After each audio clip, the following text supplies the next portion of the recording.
Usually we get the answers to all the basketball rumors that we had at one point in time. It used to take years for some of these stories to come out. Heck, we all watched the Michael Jordan Last Dance last year, and some of the stories we heard, I had never heard in my life. And I know a lot of guys older than me who were of age when Michael Jordan was playing, they had never heard some of those stories and got some answers to some questions that they had as basketball fans for years. Well, nowadays in this era, it might take a couple months, but it ain't a couple years anymore. We usually find out the truth to some of the rumors and question marks we have as basketball fans. And it looks like we maybe got a little more insight on a story that didn't make a lot of sense to us just a couple months ago. So after the season, after the Rockets got bounced out of the bubble in Orlando, they lost in 5 games to the Los Angeles Lakers despite winning game 1 of the second round. They went on to lose 4 straight. It was clear as day Russell Westbrook wanted out of Houston. He demanded a trade out, and he was later given what he wanted. And he ended up getting traded to Washington. But everybody who's anybody was kind of like, yo, Russ wants to leave Harden? We thought you guys would just kind of play this thing out. Like, a lot of us knew it probably wouldn't work the best on the court because both of these gentlemen are so ball dominant. But hey, a lot of us were like, you know what? Russ is Harden. They boys, they go back. Maybe they could figure something out. Maybe it could work. Maybe they'll put their egos to the side. But when Russ demanded a trade away from James, it was like, all right, wait, Hard, you telling me now Russ wants to leave you? Like, Chris ended up wanting out of Houston at the end of that thing. It got ugly between CP3 and Harden that last year. But you're telling me now Russ wants to leave you? Somebody that you go back with? That's supposed to be your dog? Even he don't want to play with you? What's going on? Well, I think we got a little bit more insight to just exactly what could have been Russell Westbrook's frustration. Kendrick Perkins of ESPN was recently a guest with Alex Kennedy over there at basketballnews.com. And Perkins is claiming that a lot of Russell Westbrook's frustration with Harden was because of Harden's partying.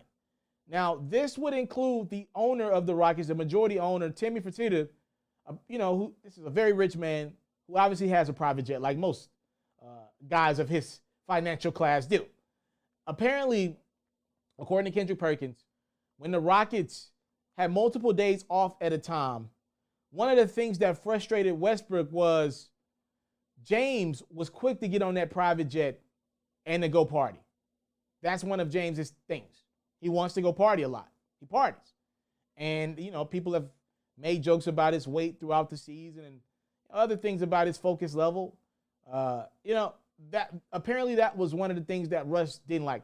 Russ might give you the vibe of a guy that parties, but let's be clear. Russ is a guy right under LeBron with focus level to his body.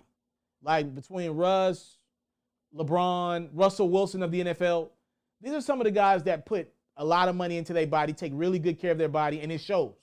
It shows. Russ is a family man. He's got multiple kids, beautiful wife.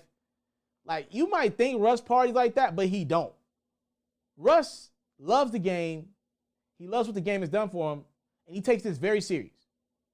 So, every now and then we get on Russ about shooting too much and, how he treats the media from time to time. But overall, Russ ain't a guy that's taking what the game of basketball has done for him for granted. He ain't. So, apparently, according to Kendrick Perkins, the partying really got to Russ with Harden. All the partying that Harden was doing in their time out, Russ was like, yo, I came here to win a championship with you. I thought we were on the same page. Harden, when he's on the court, wants to win. But when he's off the court, he wants to party. And I think that is what Kendrick Perkins is alluding to. Kendrick also said this. Obviously, Miami, the Heat, that organization is probably number 1 in the league when it comes to strictness. Like Pat Riley don't play them games in that organization. If you partying too much, you playing around, you BSing a lot off the court, you will get traded. You will get released. You will get moved out of that organization. It takes a certain type of discipline to play under Pat Riley's regime in Miami. But right under that is the Oklahoma City Thunder. It's not all that. You ain't finna do all that partying. And I think Harden just got a little too comfortable with that nightlife in Houston with his friends, the Travis Scotts of the world, the Lil Babies of the world. And if I'm reading Kendrick Perkins correctly, that was one of the major factors in why Russell Westbrook said, enough is enough. I want out. I want to do something else with somebody who takes this a little more serious. And it looks like Bradley Beal and Russ on the court hadn't worked out to the best of its potential yet. But damn it, I'm pretty confident that Russ enjoys the fact that Bradley Beal don't party nowhere near the amount that James Harden did and does.